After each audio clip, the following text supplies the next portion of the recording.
তো ঈদের বাজার চলে দেখতে দেখলাম ও কিতা কাশ্মীরি চুড়ি ওয়াল্লা দেখতে দেখতে গেলাম দোকানো ও মাই দাম যেন শুনিয়ে আবার কিতা শুরু করলো করা আবার পর্যন্ত জানোর কোটাত উরুত উরুত করে মাই শুরু হয় 150 থেকে শেষ হয় বলে 3000-3500 টাকার মাঝে ওয়াল্লা হরুতে বড় হইলাম ফটিকর চুড়ি কিনে দিয়া এটা এখন ফটিকর চুড়ি ফটিক যে তা শুনছে এটা জানুন না মাইনে না বলে খালি ভাইরাল কইয়া আস্তা তুলা মারি ধরছেন সকলটা ফেসবুক ইনস্টাগ্রাম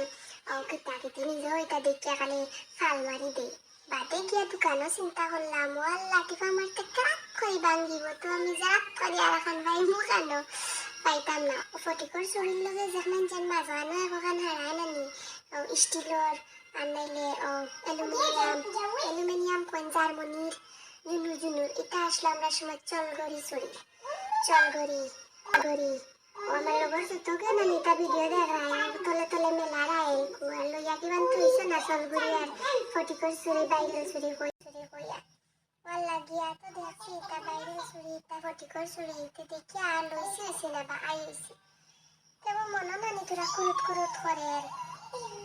জানো একটা বাড়ি মারে ঈদের দিন সারাই জন্য আতিকাল না চাইবা আমার তো জানি কিতা করবো না তো লইলেইতেও পারি কিন্তু দেখি কোনটা জুন্নতা মিলাইয়া যদি এখন ভাইরাল কোনটা বানানি যায় আছে আমার কাছে কোনটা জুন্নতা মিলাইয়া আমিও ভাইরাল বানাইমু আমার একটা চুড়ি গেছিলাম গিয়া ভাইরাল কাশ্মীরি চুড়ি কিনা গিয়া চুড়ির কোয়ালিটি আর দাম দেখিয়া জেলাফি লাইলো গড়ো আইয়া হই ওরকম পানি বয়স বার দিয়া একটা ভিডিও বানাইলাই তো হই এখন শেয়ার করিলাই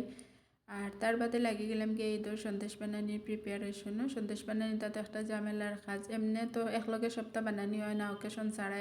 একটাও মাঝে মধ্যে কিছু বানানি হয় ঈদ আইলে বা কোনো কিছু অকেশন হইলে সপ্তাহ একলগে চলে তো এখানে চাউলের গুঁড়ি আগে কুটিয়া রেডি করিয়া শুকাইয়া রাখা আসলো তার বাদে বানাই লইলাম গিয়া গুড়র পুরি তার বাদে চালের সন্দেশ গুড়ের সন্দেশ ওটা বানাই লইলাম তার চিপে দিয়া পুডিং একটা বানাইলাম আর এখানেও ময়দা দিয়া গুজিয়া বানানিত লাগি গেলাম নারিকেল গ্রেট করিয়া বাজিয়া আর তো এটাই তো বেশি সময় লাগে যায় গিয়া কারণ এটা খালি তো বাড়ে বহুত সময় লাগে যায় বাকি তো আরও বহুতটা বানাইলে বানানি যায় একদিনই আর অতটা কাবার করা যায় তো নাই বাইদে ইফতারেরও টাইম লাগে যাইব ইফতারেরও প্রিপারেশন করতে লাগবো মোটামুটি সন্দেশ বানানি শেষ আর ইবাই দিয়া পাপড় তুরা বাজি লইলাম বাজি তোর লাগিয়া ছোটো পাপড় সেফটা পাপড় সব তার ইবাই দিয়া রইসলো হিঙ্গাইর সন্দেশ বানানি তো এইটা এনে বানাই লইলাম আর বাকি যেটা রইলো এটা রাত্রে বানাইমু